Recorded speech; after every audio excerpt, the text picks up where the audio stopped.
Breaking news coming in, the Supreme Court has disposed of a PIL which sought action against Johnson & Johnson for faulty hip implants. After the court recorded that steps should be taken to provide compensation up to the tune of 1.22 crores. Supreme Court tells government to give publicity to the scheme so that affected patients may approach for compensation.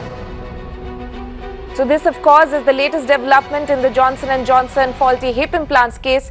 Now, the Supreme Court has in fact closed a petition seeking action against Johnson & Johnson, but not before highlighting that there should be steps taken to provide compensation up to the tune of over 1 crore, exactly up to the figure of 1.22 crore. I'm joined by my colleague Meenakshi Bhanja over the phone line. Meenakshi, please take us through the details.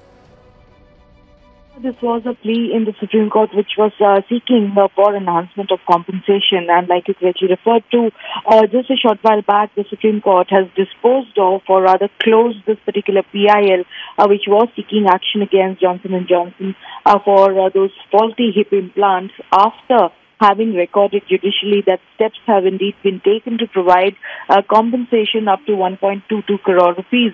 Additionally, the Supreme Court has also told the Government of India to give publicity to these schemes so that the affected aggrieved patients may approach the right bodies for their adequate compensation. Now, why this is important is because of this, Tanima. Recently, our viewers will recall the central government had given its stamp of approval to this reworked structure of compensation which was worked out by Johnson & Johnson. And this is, of course, in progression to the gravity of the defect of the hip implant. So the person who is most affected is of a certain age and has no scope for further treatment is the person who will be entitled to get the maximum upper limit compensation, which is 1.22 crore rupees. Right, Meenakshi, thank you so much for joining us with that breaking update.